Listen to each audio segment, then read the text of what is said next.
ہو کرم، میرے مولا کرم ہو کرم، تم سے فریاد کرتے ہیں ہم، میرے مولا کرم ہو کرم،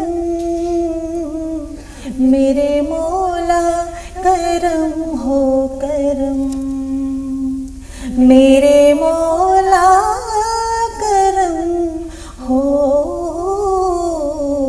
کرم۔ بہت خوب، لاجواب، بے مثال، بہت شاندار ثنا، شکریہ۔ بہت خوب، بہت خوب، بہت خوب۔ جس طرح سوز میں ڈوب کر آپ نے یہ دعائیہ کلمات اللہ کے حضور پیش کیے، یقیناً انشاءاللہ ہمارے اس پروگرام پر، اسے دیکھنے والوں پر، اسے سننے والوں پر، تمام لوگوں پر جو یہ پروگرام دیکھ رہے ہیں، شامل ہیں، اللہ کی رحمت ضرور ان پر نازل ہوگی، اس کی رحمتیں اور برکتیں ضرور نازل ہوں گی۔ ناظرین، اس خوبصورت سی پیشکش کے بعد اب باری ہے قاری فضل الرحمان صاحب کے پاس چلنے کی۔ ایک بہت پیاری نعت ان کے پاس ہے، اور وہ بھی بارگاہ رسالت مآب میں ہدیہ نعت اسی سوز، اسی رقت کے ساتھ، اسی جذبے، اسی خلوص کے ساتھ پیش کریں گے، ایسا ہمیں امید نہیں، یقین ہے۔ مدینے کا سفر ہے اور میں نم دیدہ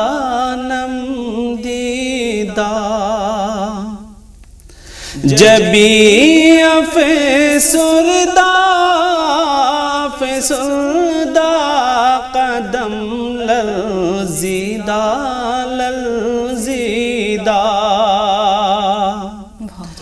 مدینے کا سفر ہے اور میں نم دیدہ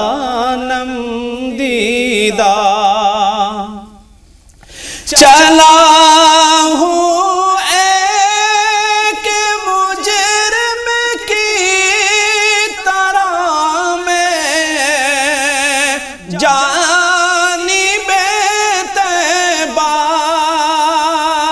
چلا ہوں ایک مجرم کی طرح میں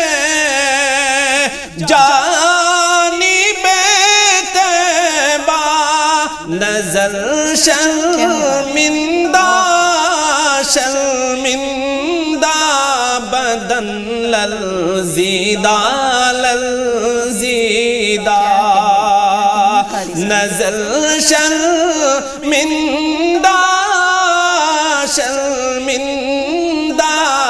بدن لرزیدہ سبحان اللہ۔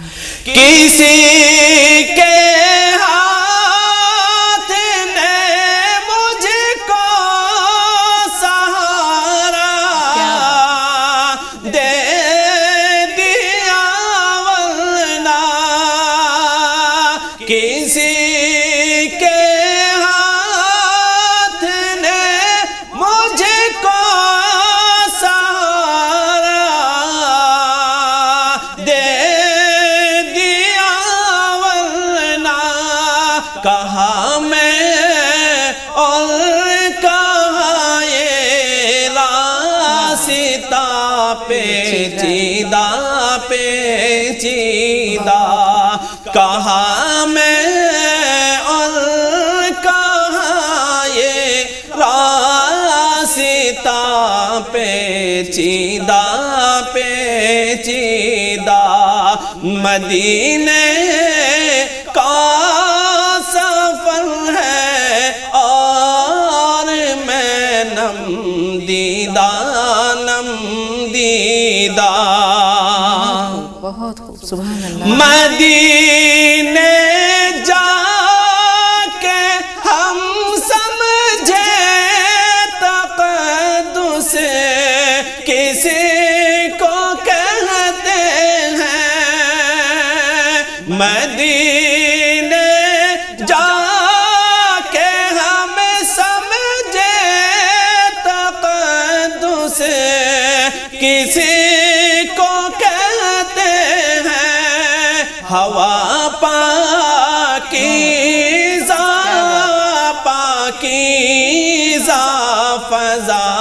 سنجیدہ سنجیدہ ہوا پاکیزہ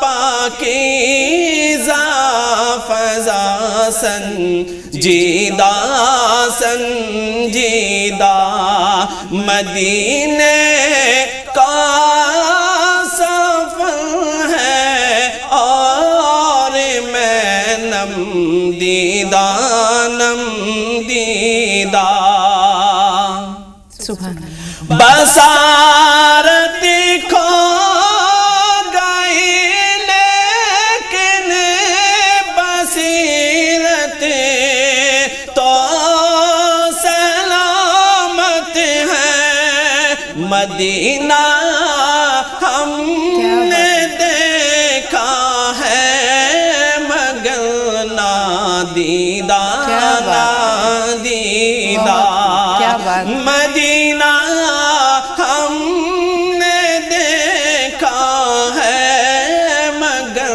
نادیدہ نادیدہ مدینے کا سفر ہے اور میں نم دیدہ نم دیدہ جبی افسردہ افسردہ قدم لغزیدہ لغزیدہ مدینے کا سفر ہے اور میں نم دیدہ نم دیدہ بہت خوب سبحان اللہ قاری صاحب. ثنا کی اپنی طرز ہے، آپ کا اپنا انداز ہے، اور ایسا لگتا ہے کہ اتفاقیہ طور پر، یا اسے ہم کہہ سکتے ہیں کہ حسن اتفاق ہے کہ دونوں کے کلام لاجواب، دونوں کی پیشکش بے مثال، اور یہ دونوں مل کر ہمارے اس پروگرام کے رونق کو، اس کے حسن کو چار چاند لگا دیتے ہیں. بہت شکریہ. ثنا کے ساتھ سن کر کلام دعائیہ کلمات ہم نے اللہ تعالیٰ کے حضور جبین نیاز خم کی، اور آپ کے ساتھ آپ کے کلام کی انگلیاں پکڑ کر روضہ رسول پر حاضری دیا ہے، وہاں کی سیر کرائے. جزاکم اللہ جزاکم اللہ. تو ناظرین، یہاں ہمارا یہ سیگمنٹ مکمل ہوا. اگلے سیگمنٹ کے لیے ہمیں لینا پڑے گا ایک چھوٹا سا بریک.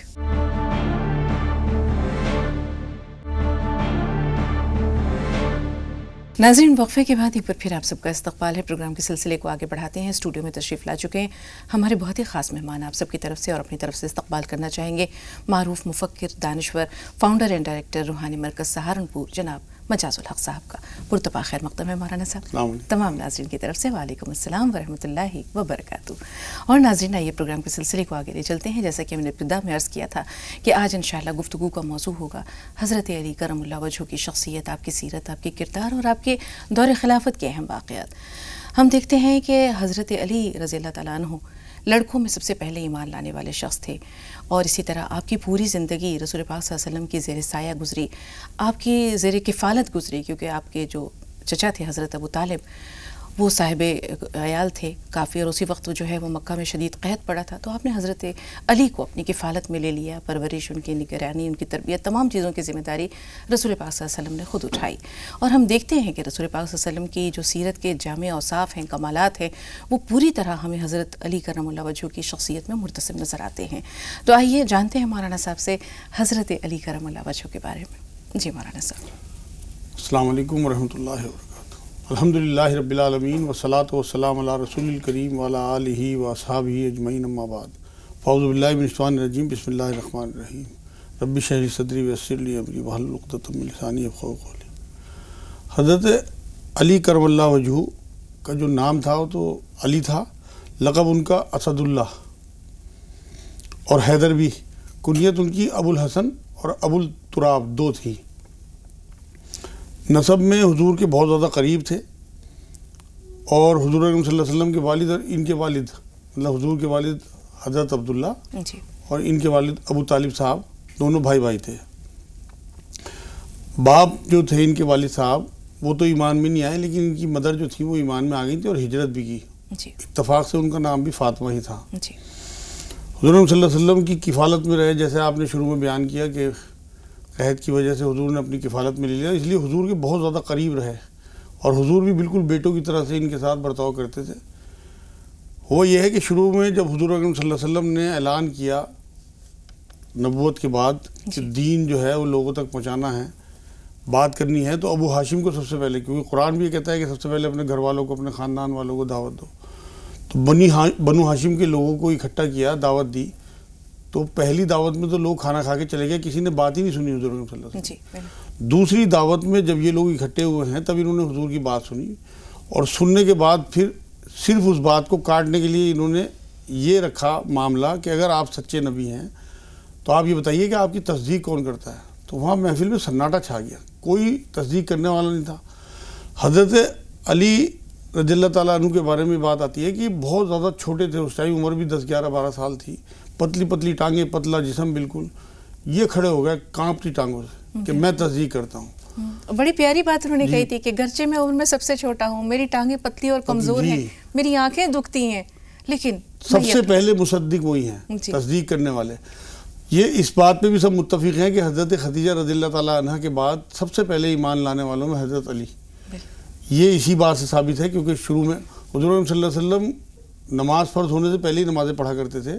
میرے ایک واقعہ یاد آ رہا ہے کہ ایک بار یہ حضور صلی اللہ علیہ وسلم کے ساتھ نماز پڑھ رہے تھے تو ان کے والد آ گئے ابو طالب اور کہنے لگے یہ کیا کر رہے ہو.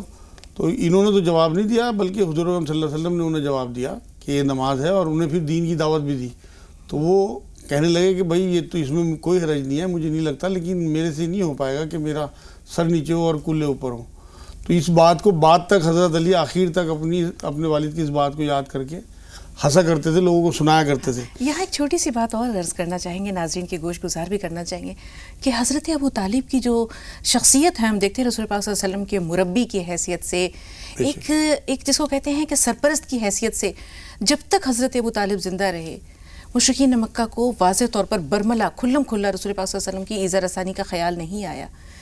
یعنی آپ کی ایک شفقت تھی، مقام و مرتبہ تھا، آپ قریش کے باعزت یعنی جو ہے سرداروں میں آپ کا شمار ہوتا تھا. تو اگرچہ وہ ان کے اسلام لانے یا نہ لانے کے بارے میں وہ صدیقہ باتیں نہیں ملتی ہیں، لیکن رسول پاک صلی اللہ علیہ وسلم کا جو سایہ عاطفت تھا اپنے چچا کے روپ میں، اس کی اہمیت سے بھی انکار نہیں کیا. نہیں بہت اہم، اس ٹائم جس ٹائم ضرورت تھی ایک پروٹیکشن کی، اس ٹائم انہوں نے پروٹیکشن دی ہے، تمام لوگوں سے لوہا لیا ہے اس وقت، اور کھڑے رہتے تھے ایک حساب سے. بلکہ یہ سمجھ لیجیے آپ جیسے ٹین شیڈ ہوتا ہے کہ تمام بارش، اولا، طوفان سب جھیل جاتے تھے، حضور صلی اللہ علیہ وسلم تک آنچ نہیں آتی تھی. بالکل جب آخری زمانے میں کچھ ضعیف ہو گئے تو اس ٹائم حضور سے بار بار ریکویسٹ کرتے تھے کہ تم ان کی بات مان لو، کچھ اپنی بات منوا لو. تو حضور صلی اللہ علیہ وسلم نے ایک بار یہ بات بھی کہی تھی کہ میرے ہاتھ پہ ایک چاند اور سورج بھی رکھ دیا جائے تب بھی میں اپنے مشن سے پیچھے نہیں ہٹوں گا. حضرت علی کی جو فضیلت ہے اس میں ایک بات اور بھی بہت بڑی یہ ہے کہ حضور صلی اللہ علیہ وسلم ہجرت کے ٹائم جب رات میں نکلنا تھا تو آپ یہ دیکھیے کہ وہ بہت زیادہ خطرے کا معاملہ تھا، جان کا معاملہ تھا. سب سے زیادہ بھروسہ حضور صلی اللہ علیہ وسلم نے حضرت علی کو اپنی چادر دی، بستر پہ لٹایا، کچھ امانتیں دے گئے کہ اس طرح میں جا رہا ہوں اور تم امانتیں واپس کر کے لوگوں کی پھر ہجرت کرنا.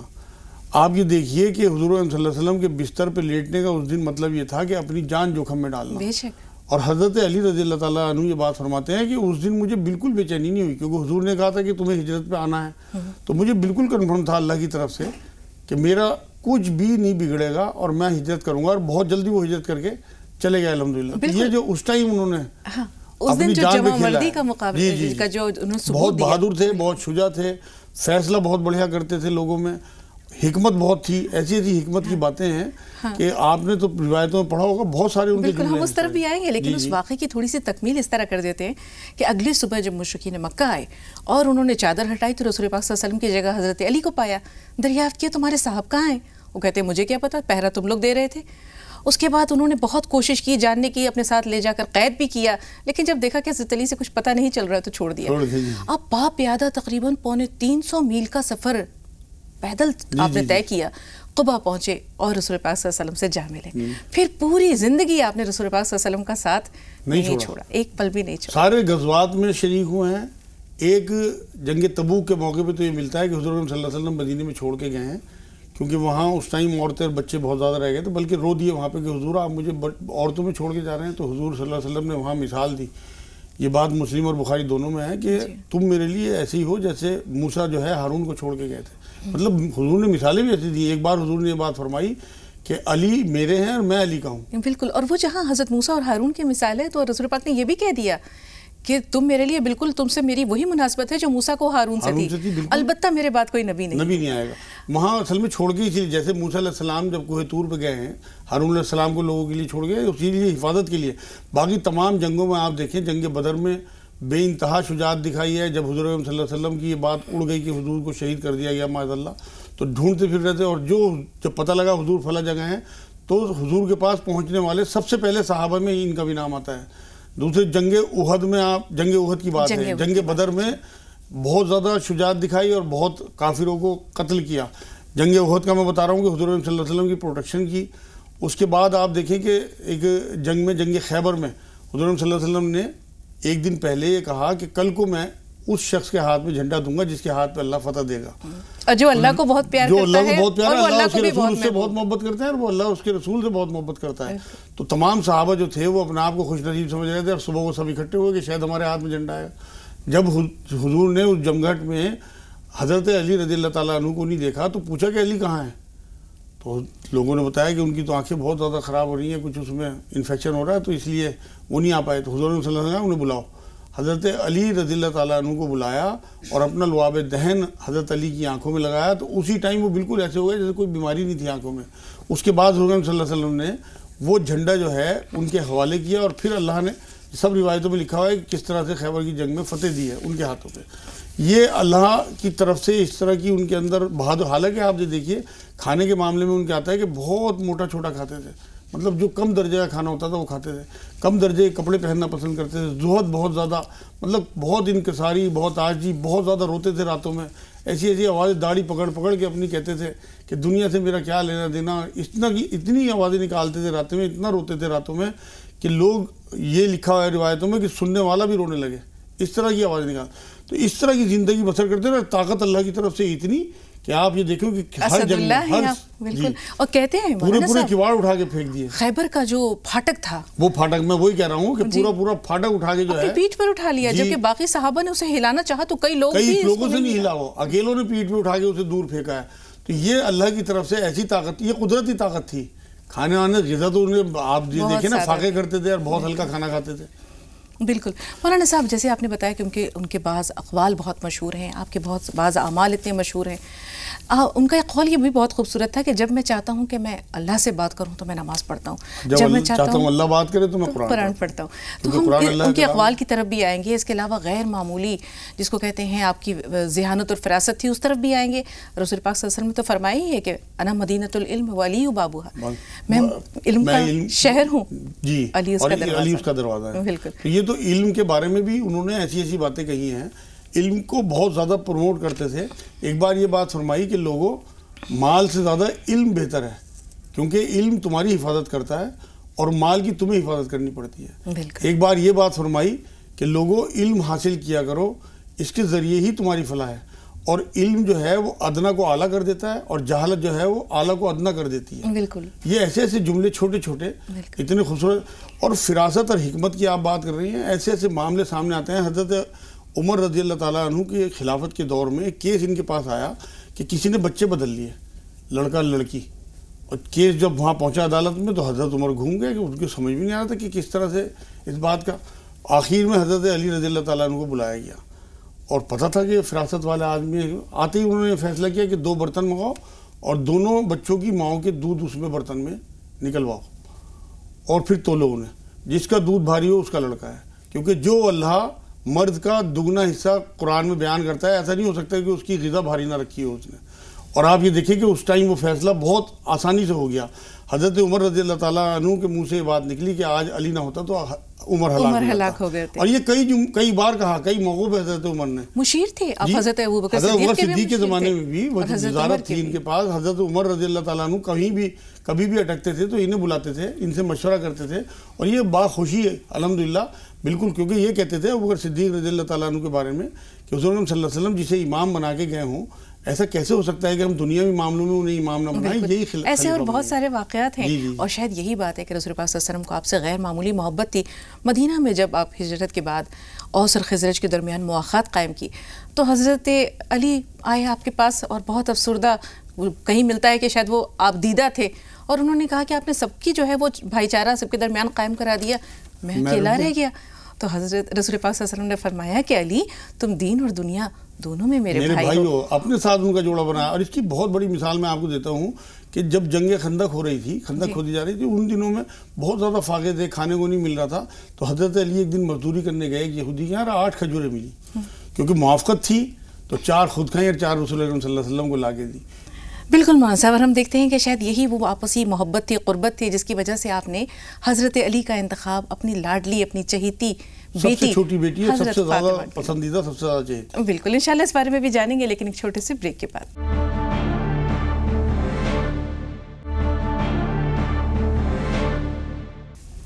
ناظرین، وقفے کے بعد ایک بار پھر آپ سب کا استقبال ہے. آئیے پروگرام کے سلسلے کو آگے لے چلتے ہیں.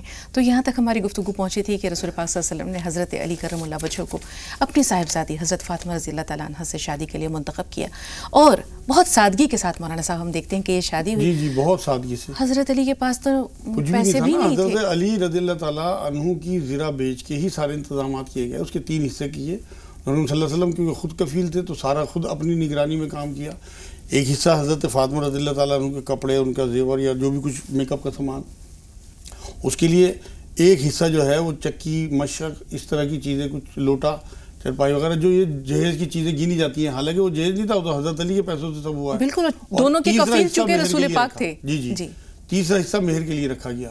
یہ اتنی سادی شادی تھی کہ اگر ہم اسے نظیر بناتے ہیں تو وہ حدیث پوری ہوتی ہے کہ جو شادی جتنے کم خرچ میں ہوگی اتنی برکت والی ہوگی. اور اس میں برکت آپ دیکھیے کہ حضرت حسن اور حسین سے ہی سارا آگے سلسلہ چلا ہے. بالکل مولانا صاحب. اور ہم یہاں یہ بھی دیکھتے ہیں کہ حضرت عثمان غنی کا کنٹریبیوشن، وہ زرہ انہوں نے خود خریدی 480 درہم میں، اور پھر تو فتن واپس بھی کر دی. رسول پاک صلی اللہ علیہ وسلم نے اپنے انتقال کے وقت وصیت یہ فرمائی تھی کہ مجھے غسل میرے خاندان کے لوگ دیں گے.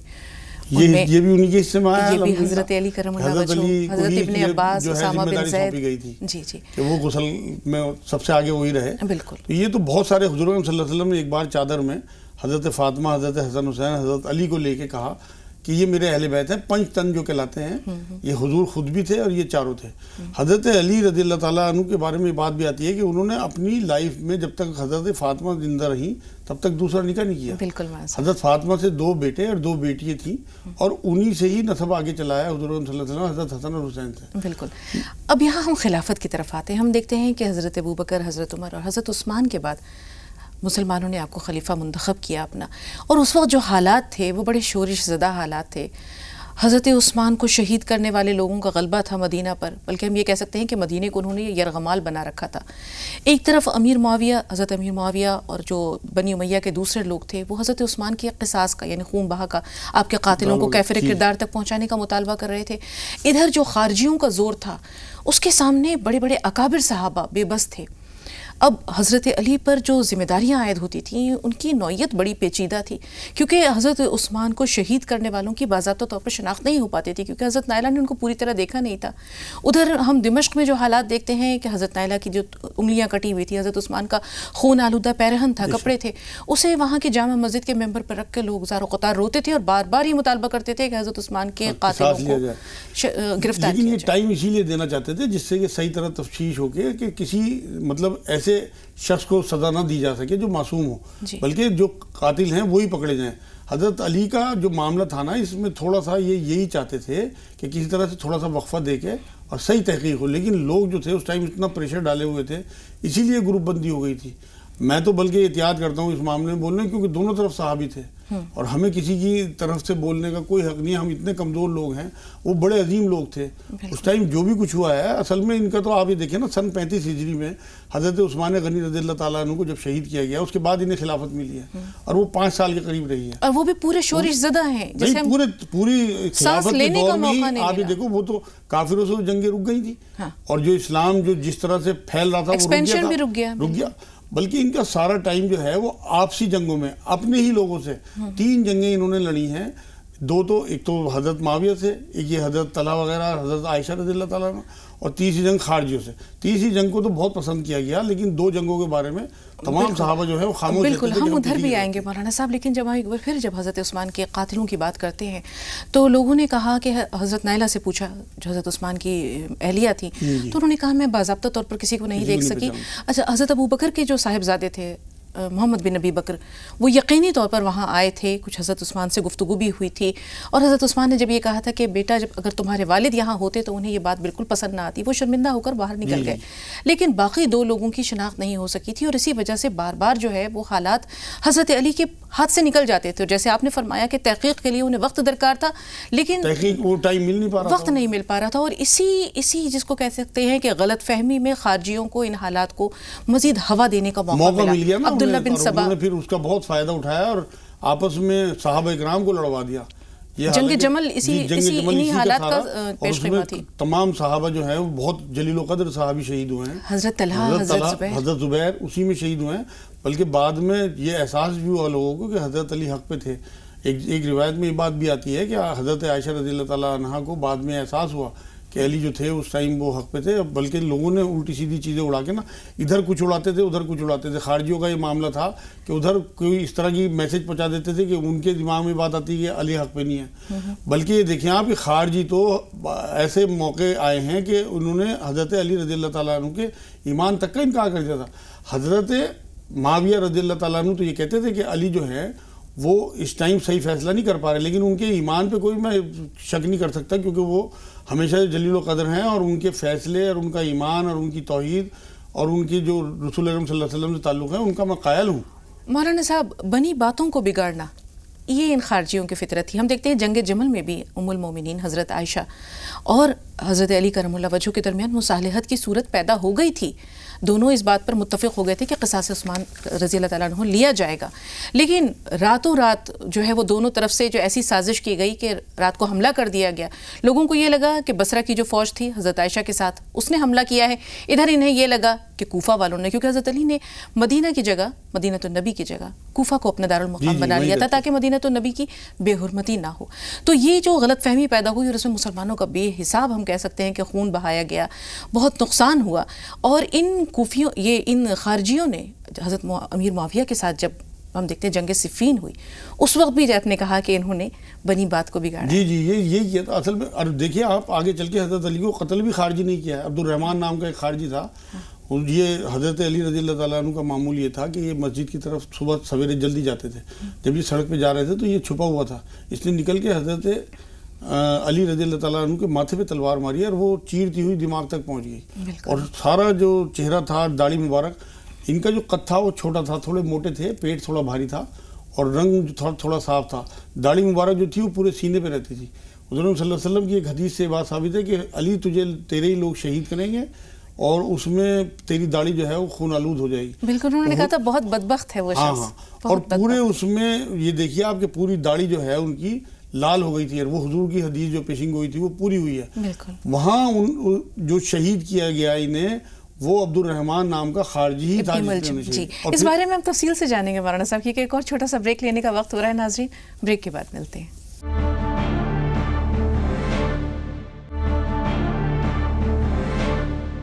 ناظرین، وقفے کے بعد ایک بار پھر آپ سب کا استقبال ہے. پروگرام کے سلسلے کو آگے بڑھاتے ہیں. ابھی بات ہو رہی تھی حضرت علی کرم اللہ وجہہ کی. ہم دیکھتے ہیں کہ اس دور میں 3 اہم شخصیتیں تھیں جن پر خارجیوں کی نظر تھی اور وہ چاہتے تھے کہ ان کا قصہ ختم کر دیا جائے، انہیں شہید کر دیا جائے. تو ایک شخصیت حضرت علی کرم اللہ وجہہ کی تھی. شام میں حضرت امیر معاویہ اپنی مقبولیت رکھتے تھے. اسی طرح حضرت عمرو بن العاص، ان پر بھی خارجیوں کی نظر تھی. تو خارجیوں نے فیصلہ یہ کیا، منصوبہ یہ بنایا کہ تینوں کو ایک ہی دن ایک ہی وقت میں شہید کر دیا جائے. تینوں کے لیے 3 اشخاص کا انتخاب کیا گیا. قسمت کی بات یہ تھی کہ اس دن حضرت عمرو بن العاص بیمار تھے اور کسی دوسرے شخص نے امامت کی، اور جب ان پر حملہ کیا گیا تو یقینی طور پر وہ شہید ہو گئے اور حضرت عمرو بن العاص بچ گئے. امیر معاویہ پر وار اوچھا پڑا، یعنی ان پر وار جو ایسا پڑا جیسے انہیں زیادہ زخم نہیں آئے اور وہ بہت جلدی ٹھیک ہو گئے. لیکن حضرت علی کرم اللہ وجہہ پر ابن ملجم نے اس طرح زہر میں بجھی ہوئی تلوار سے وار کیا کہ آپ کا وہ جو ہے آپ کی پیشانی کو کاٹتی ہوئی تلوار، آپ کی جیسے بھی بتایا مولانا صاحب نے کہ اس کا خون سے پوری داڑھی آپ کی تر ہو گئی.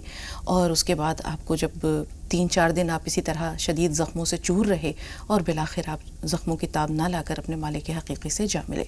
تو یہاں اپنی وصیت انہوں نے کی تھی اپنے بیٹے حضرت حسن رضی اللہ تعالیٰ عنہ کو کہ اگر میں بچ گیا تو پھر میں اس کا فیصلہ خود کروں گا، ورنہ جس طرح اس نے مجھے قتل کیا ہے ٹھیک اسی طرح سے تم بھی ایک ہی تلوار کی ایک وار سے اس کا قصہ پار کر دینا. اور آخرکار یہی ہوتا ہے.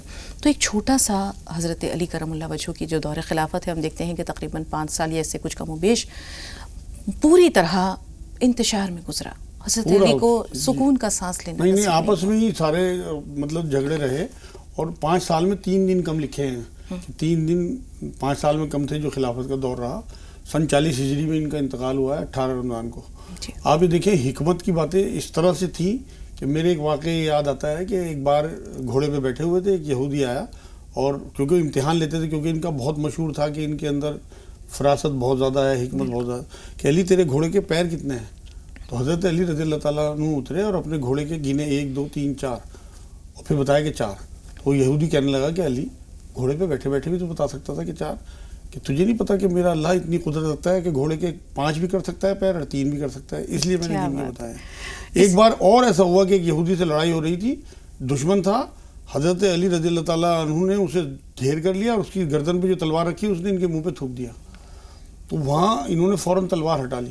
تو اس نے یہودی نے بلکہ بڑا تعجب کیا کہ یہ تو موقع تھا کہ مجھے قتل مار سکتے تھے. تو پوچھا, کہنے لگے جب تک میں تیرے گردن پہ تلوار تھی میں اللہ کے لیے لڑ رہا تھا, جب تو نے میرے منہ پہ تھوک دیا تو یہ میرا پرسنل معاملہ ہو گیا, اب میرا نفس بیچ میں آ گیا. ہاں لیکن میں نے اپنے نفس کی وجہ سے تجھے نہیں قتل کرنا. آپ یہ دیکھیں کہ یہ اس طرح کی حکمت کی باتیں ہیں کہ ہم تو سوچ میرے تو رونگٹے کھڑے ہوتے ہیں پڑھ کے, ایسے ایسے جملے ہیں, ایسی ایسی باتیں ہیں. بالکل. یہاں ایک اور اہم واقعہ یہ ہے کہ ایک بار حضرت علی کی زرہ چوری ہو گئی اور پتہ بھی چل گیا کہ ایک یہودی نے چرائی ہے. اس زمانے میں شریح ہوتے تھے قاضی القضاء, اور ان کی ایمان پروری, انصاف پسندی بہت مشہور ہے.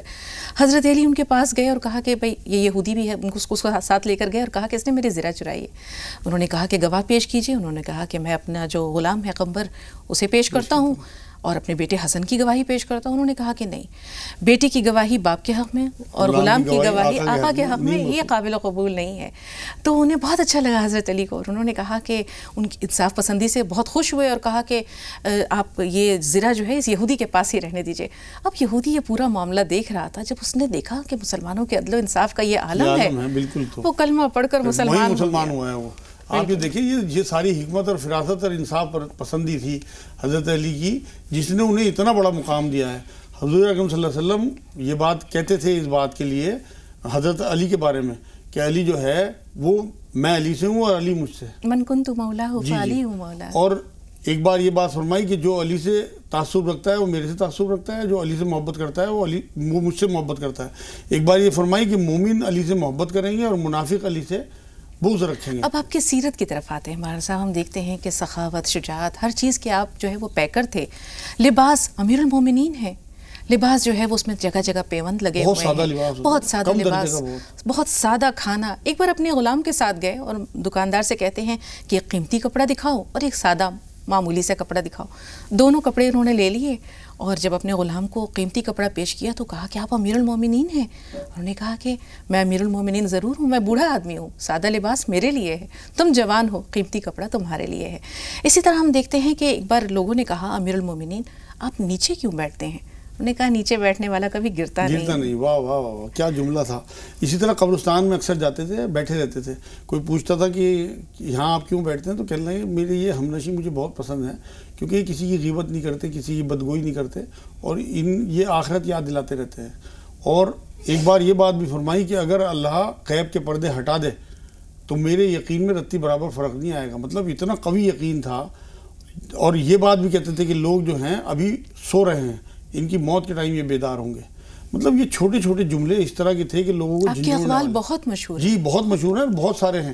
اور یہ چھوٹے چھوٹے جملوں میں بڑی بڑی حکمت کی باتیں وہ کرتے تھے.